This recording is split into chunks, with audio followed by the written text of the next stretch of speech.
తాకట్లో ఉన్న బంగారాన్ని విడిపించలేక వడ్డీల మీద వడ్డీలు కడుతూ ఇబ్బంది పడుతున్నారా? అయితే ఇప్పుడే సంప్రదించండి శివ గోల్డ్ కంపెనీ. మీ నమ్మకానికి మా హామీ శివ గోల్డ్ కంపెనీ. సాధారణంగా ఊరిలో పాఠశాల కావాలంటే ఏం చేస్తారు? అధికారులకు అర్జీలు పెడతారు. వారు స్పందించకపోతే మరోసారి అడుగుతారు. అప్పటికే అధికారులు నిమ్మకు నీరెత్తినట్లు ప్రవర్తిస్తే అసహనం వ్యక్తం చేస్తారు. కానీ మధ్యప్రదేశ్కి చెందిన ఓ గ్రామస్తులు మాత్రం ఇందుకు భిన్నంగా ప్రవర్తించారు. మీరు ఇవ్వకపోతేనే మా బడిని మేమే కట్టుకుంటాం అంటూ నడుం బిగించారు.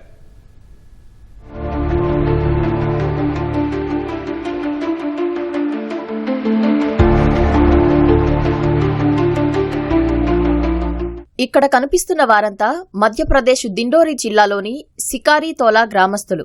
పిల్లల భవిష్యత్ కోసం వారంతా ఏకమయ్యారు. ఊరిలోని ప్రభుత్వ ప్రాథమిక పాఠశాల భవనం పూర్తిగా శిథిలావస్థకు చేరగా అధికారులు దానిని కూల్చివేశారు. కొత్త భవనం నిర్మిస్తామని హామీ ఇచ్చినా అది హామీగానే మిగిలిపోయింది.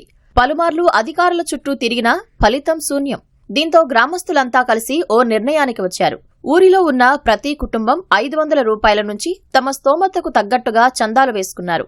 పాఠశాల నిర్మాణాన్ని ప్రారంభించారు. కొత్త స్కూల్ భవనం సిద్ధమయ్యేలోపు పిల్లలకు చిన్న అద్దె గదిలో పాఠాలు చెబుతున్నారు. ఆ గది ఇరుకుగా ఉండటంతో ఇబ్బంది పడుతున్నామని విద్యార్థులు ఆవేదన వ్యక్తం చేస్తున్నారు.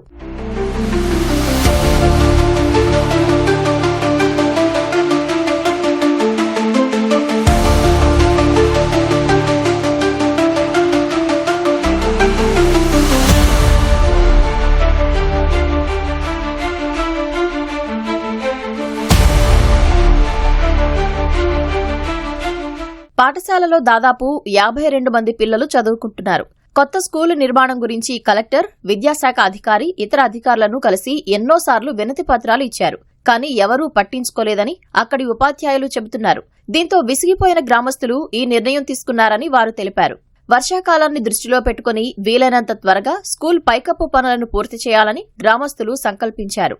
అందుకు తగ్గట్టుగానే రాత్రింబవళ్లు కష్టపడుతున్నారు.